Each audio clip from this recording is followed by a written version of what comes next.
आपण समस्तଙ୍କୁ स्वागत करुछि learn in 5 line channel को। आमर एही चैनल ले हमें महान पुरुषंकर जीवनी विषय रे जानंती। आज मध्य जानिबा जने महान व्यक्तित्वଙ୍କ विषय रे।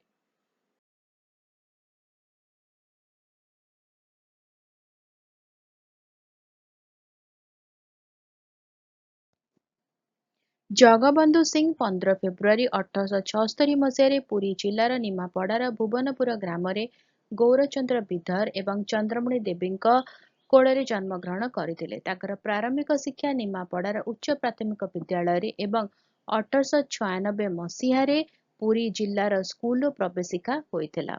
ଏହାପରେ 1898 ମସିହାରେ ରେଭେନ୍ସା କଲେଜରୁ FA ସମାପ୍ତ କରି ସେ ଆଇନ ଡିଗ୍ରୀ ହାସଲ କରିଥିଲେ।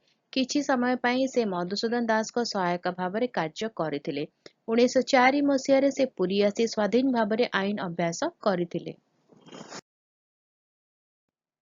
ମଧୁସୂଦନ ଦାସଙ୍କ ସହାୟକ ଭାବରେ କାର୍ଯ୍ୟ କରିବା ସମୟରେ ସେ ତାଙ୍କ ପ୍ରଭାବରେ ଆସିଥିଲେ ଏବଂ 1903 ମସିହାରେ ଦାସଙ୍କ ଦ୍ୱାରା ଗଠିତ ଉତ୍କଳ ସମ୍ମିଳନୀ ସହିତ ଜଡ଼ିତ ହୋଇଥିଲେ, ଯାହାର ଉଦ୍ଦେଶ୍ୟ ଥିଲା ସରକାରଙ୍କ ନିକଟରେ ପ୍ରାର୍ଥନା ଏବଂ ଆବେଦନ ଦ୍ୱାରା ଏକ ସ୍ୱତନ୍ତ୍ର ଓଡ଼ିଶା ପ୍ରଦେଶ ଗଠନ। ଯଦିଓ ଉତ୍କଳ ସମ୍ମିଳନୀ ଏହି ଉଦ୍ଦେଶ୍ୟ ସହିତ ଜାରି ରହିଥିଲା, ତଥାପି ଭାଷାଭିତ୍ତିକ ରାଜ୍ୟ ଗଠନର ଏଜେଣ୍ଡା କଂଗ୍ରେସ ଦ୍ୱାରା ଗ୍ରହଣ କରାଗଲେ ଗୋପବନ୍ଧୁ ଦାସଙ୍କ ନେତୃତ୍ୱରେ ଏହାର ଯୁବ ଏବଂ ମୌଳବାଦୀ ଉପାଦାନମାନେ ଗାନ୍ଧୀଙ୍କ ନେତୃତ୍ୱରେ ଅସହଯୋଗ ଆନ୍ଦୋଳନରେ ଯୋଗ ଦେବାକୁ ନିଷ୍ପତ୍ତି ନେଇଥିଲେ। ଜଗବନ୍ଧୁ ସିଂହ ଉତ୍କଳ ସମ୍ମିଳନୀର ଏହି ଗୋଷ୍ଠୀରେ ଥିଲେ, ଯିଏ 1920 ମସିହାରେ ଚକ୍ରଧରପୁରରେ ଅନୁଷ୍ଠିତ ବାର୍ଷିକ ସମ୍ମିଳନୀରେ ଏହାର ସଭାପତି ଭାବରେ ସ୍ୱରାଜକୁ ସମ୍ମିଳନୀର ଚୂଡ଼ାନ୍ତ ଲକ୍ଷ୍ୟ ଭାବରେ ଘୋଷଣା କରିଥିଲେ। ସମ୍ମିଳନୀର ଏହି ବାର୍ଷିକ ଅଧିବେଶନ ପରେ କଂଗ୍ରେସ ନାଗପୁର ଅଧିବେଶନ ହୋଇଥିଲା, ଯେଉଁଠାରେ ଏହା ଭାଷାଭିତ୍ତିକ ଆଧାରରେ ରାଜ୍ୟ ଗଠନର ସଂକଳ୍ପକୁ ଗ୍ରହଣ କରିଥିଲା। ଏହି ସମୟରେ ଜଗବନ୍ଧୁ ଏକ ପୁସ୍ତିକା ଗାନ୍ଧୀ ମହାତ୍ମା ରଚନା କରିଥିଲେ, ଯାହା ଗାନ୍ଧୀ ଏବଂ ତାଙ୍କ ଅହିଂସା ଧାରଣାକୁ ଲୋକଙ୍କ ମଧ୍ୟରେ ପରିଚିତ କରାଇବା ଏବଂ ଲୋକପ୍ରିୟ କରିବା ପାଇଁ ଉଦ୍ଦିଷ୍ଟ ଥିଲା। ଏହି ପୁସ୍ତକଟି 1921 ମସିହାରେ ସତ୍ୟବାଦୀ ପ୍ରେସରେ ପ୍ରକାଶିତ ହୋଇଥିଲା ଏବଂ ଜଗନ୍ନାଥ ଦାସଙ୍କ ଭାଗବତ ଶୈଳୀରେ ଲେଖାଯାଇଥିଲା। ଜଗନ୍ନାଥ ଦାସଙ୍କ ଓଡ଼ିଆ ଭାଗବତ ଓଡ଼ିଶାରେ ସର୍ବାଧିକ ଲୋକପ୍ରିୟ ଥିଲା, ଯାହା ଓଡ଼ିଶାର ପ୍ରାୟ ସମସ୍ତ ଘରେ ପାଠ ଏବଂ ପୂଜା କରାଯାଉଥିଲା। ତେଣୁ ଜଗବନ୍ଧୁ ଏହି ପୁସ୍ତିକାଟି ଭାଗବତ ଶୈଳୀରେ ଲେଖିଥିଲେ।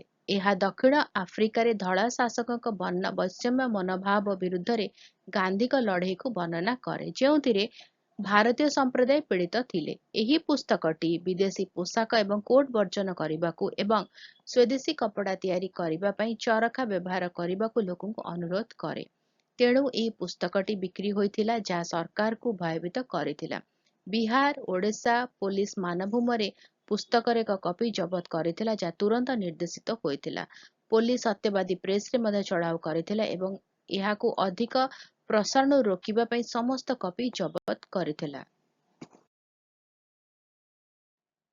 ଜଗବନ୍ଧୁ ତାଙ୍କର ଇତିହାସ ପୁସ୍ତକ ପ୍ରାଚୀନ ଉତ୍କଳରେ ଲୋକଙ୍କ ମଧ୍ୟରେ ଜାତୀୟତାବାଦୀ ଭାବନା ସୃଷ୍ଟି କରିବାକୁ ଚେଷ୍ଟା କରିଥିଲେ, ଯେ ଓଡ଼ିଶାର ଅର୍ଥନୈତିକ, ବାଣିଜ୍ୟ ଏବଂ ସାଂସ୍କୃତିକ ଇତିହାସ ଉପରେ ଏକ ବିଦ୍ୱାନ କାର୍ଯ୍ୟ ଥିଲା। ସେ ଓଡ଼ିଆ ଜାତୀୟତାର ପ୍ରବକ୍ତା ମଧ୍ୟ ଥିଲେ, ଯାହାର ଉଦ୍ଦେଶ୍ୟ ମଧ୍ୟ ସ୍ୱତନ୍ତ୍ର ଓଡ଼ିଶା ରାଜ୍ୟ ପାଇଁ ଲଢ଼ିବା ଥିଲା। ଏହିପରି ସେ ଜାତୀୟତାର ବୀଜ ଭାବରେ ସାହିତ୍ୟକୁ ଏକ ଶକ୍ତିଶାଳୀ ଅସ୍ତ୍ର ଭାବରେ ବ୍ୟବହାର କରିଥିଲେ। ସେ ପୁରୀ ସମବାୟ ବ୍ୟାଙ୍କର ସଭାପତି ଥିଲେ ଏବଂ ସେହି ଦାୟିତ୍ୱରେ ସେ ଓଡ଼ିଶାରେ ସମବାୟ ଆନ୍ଦୋଳନର ନେତୃତ୍ୱ ନେଇଥିଲେ। 1937 ମସିହାରେ ସେ ଓଡ଼ିଶାର ପ୍ରାଦେଶିକ ବିଧାନସଭାକୁ ମଧ୍ୟ ନିର୍ବାଚିତ ହୋଇଥିଲେ। 17 ମେ 1948 ମସିହାରେ ତାଙ୍କ ମୃତ୍ୟୁ ପର୍ଯ୍ୟନ୍ତ ସେ ଅନେକ ସାମାଜିକ କାର୍ଯ୍ୟ ସହିତ ଜଡ଼ିତ ଥିଲେ।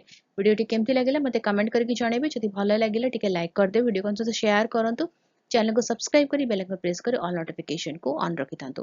ରହୁଛି, ଦେଖା ହେବା ଆଗାମୀ ଭିଡ଼ିଓରେ। ନମସ୍କାର।